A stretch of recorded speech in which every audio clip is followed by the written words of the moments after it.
Amici proprietari di pizzerie, pub, locali, rosticcerie, tutte cose.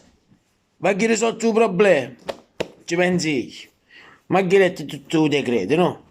Il nuovo decreto, il nuovo DPCM di Conte. Cita così. Chiusure delle attività entro le ore 24. Avete chi da mezzanotte. Se tenete i posti a sedere. Perché se tenete i posti a sedere avete chi delle 21 e 9. Però voi in un tavolo e 4 seggi mettete e quindi tenete i posti a sedere e potete chi da mezzanotte. Quello che non cita però il decreto qual è? È qua che ne ci hanno attaccato, che ne l'hanno fregato. Non dice a che era vita prima. Allora voi facete una cosa, sentite a me, che vi aiuti, vi risolvi il problema. A mezzanotte meno un minuto decide Cristina che stanno in dove mi fate una cortesia, vita scena perché fare tutto qua. Lasciate le cose come stanno sopportando, una vita toccani. Come quando i matrimoni di dice, i signori ospiti si possono accomodare alla piscina per il taglio della torta. Potete lasciare tutto qua perché torneremo in sala per buffet e per mangiarci la torta.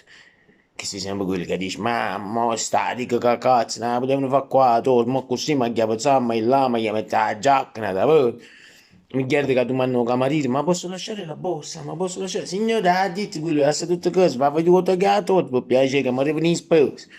Comunque, voi decidete, Cristina, che stanno in dolo, quello, uscite un po' fuori, a mezzanotte meno un minuto. Vi facete uscire, a studio di luce, a calo da serranda, aspettate un minuto, a mezzanotte un minuto, a voce da serranda, e poi ci tornate a votare. Dice che sto in trasì, potete trasina da e vedono da voi. Se avesse venire un controllo, se avesse venire un controllo, voi dicete, un decreto dice che va chi da mezzanotte, non ha detto a che era va pre. Io tengo l'abitudine che a me mi piace che a mezzanotte e 5 già chiesto la pista, perché faccio una serata fino a 2 a mezzanotte non da voto. E quindi non vi possono dire niente. Avete capito? Fate la legge, trovato l'inganno. Sentite a me, vi aiuti a voi, non vi preoccupate.